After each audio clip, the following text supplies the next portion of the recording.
Lieu parasité. Bonjour à nouveau, merci d'être ici avec moi une fois de plus.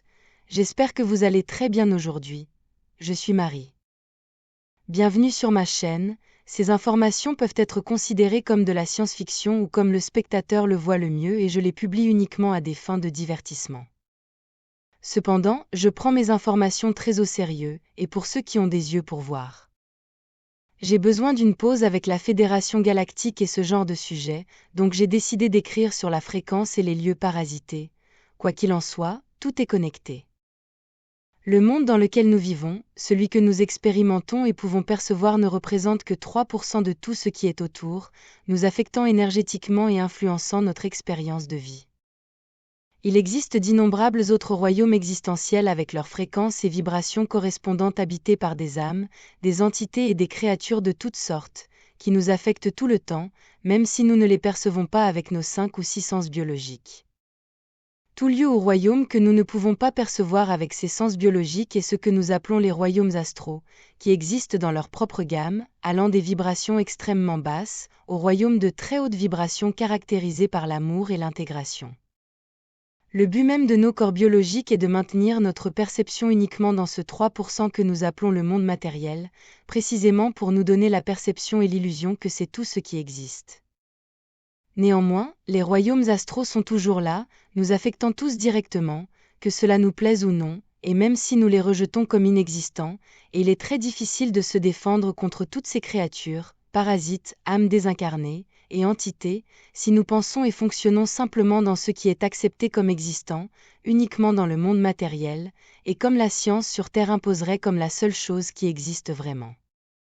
Même en étant en vie dans un corps biologique conçu pour maintenir votre perception et expérience uniquement dans ce 3% de tout ce qui existe, chaque personne est différente, car certaines sont plus sensibles que d'autres, donc beaucoup d'entre nous peuvent percevoir au moins une partie de ce qui se passe dans d'autres royaumes existentiels.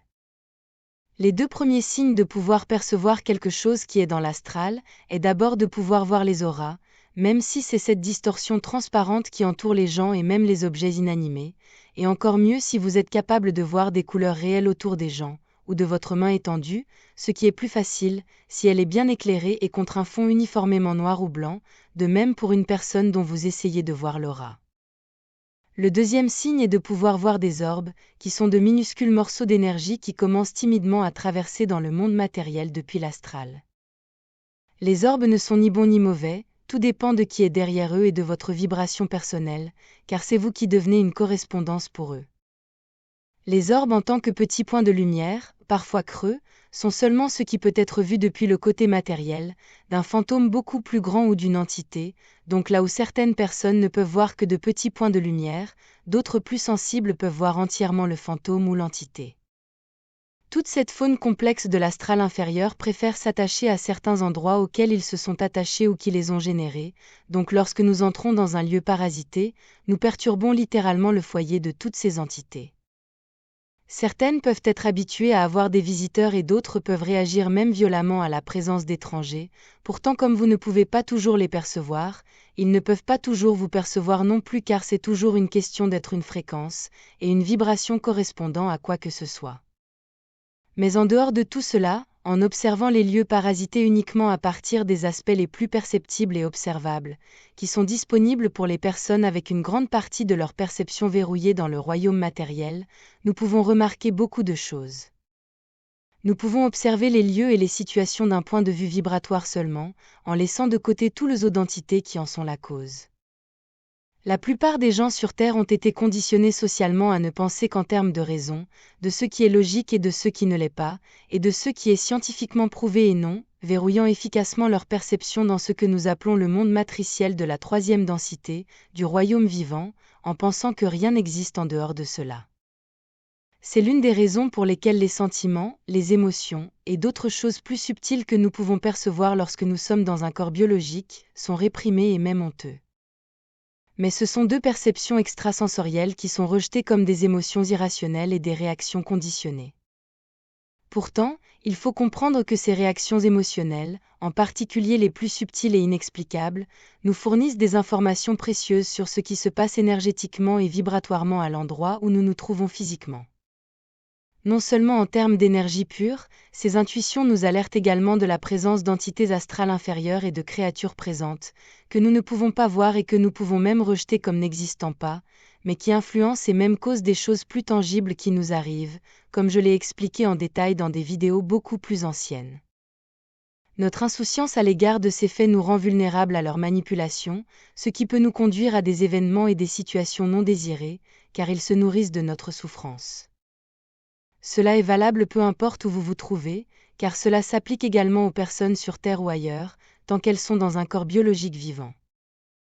Mais cela dit, l'astral inférieur d'un lieu sera toujours une caricature de basse fréquence de celui du côté des vivants, il est donc toujours attaché à un emplacement spécifique, dans ce cas où vous vous trouvez physiquement, votre environnement vous affecte et votre vibration. Cela est vrai même lorsqu'ultimement et d'un point de vue beaucoup plus étendu, vous êtes toujours la source elle-même et vous êtes celui qui génère votre réalité et tout ce que vous y vivez. C'est l'une des meilleures façons de vous protéger de l'influence des lieux de basse fréquence et de leurs mauvaises entités. Vous devez vous rappeler qui vous êtes et que vous êtes la source elle-même. C'est ce que d'autres appellent se connecter à la source pour se protéger.